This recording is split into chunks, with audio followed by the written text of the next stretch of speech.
এসএফআইয়ের পক্ষ থেকে এসেছি। আজকে তো আমাদের সমস্ত বিশ্ববিদ্যালয়ের ধর্মঘটে ডাক দেওয়া হয়েছে। একটা অপপ্রচার চলছে যে আমরা নাকি যারা উচ্চ মাধ্যমিক পরীক্ষার্থী তাদেরও আমরা বাধা দেওয়ার সৃষ্টি করছি, ওরকম কোনো বিষয় নেই।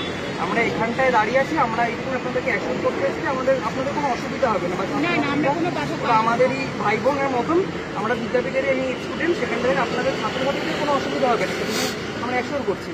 সাথে আপনাদের যদি এখানে বসে রাখতে কোনো প্রকার অসুবিধা হয়, ক্যাম্পাসের ভিতরে ইউনিয়ন রুমও খুলে দেওয়া হয়েছে, আপনারা সেখানেও বসতে পারেন, মানে কোনো প্রকার অসুবিধা নেই।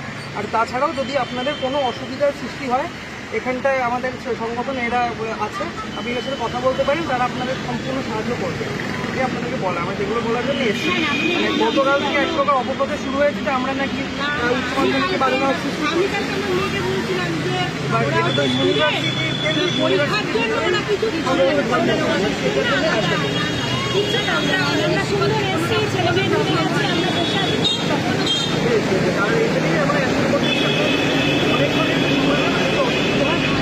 ওখানে ইউনিয়ন রুম বা ক্যাম্পাসের ভিতরে গিয়ে পুরো ফাঁকা জায়গা থেকে আমরা দেখতে পাচ্ছি, যেতে বলা।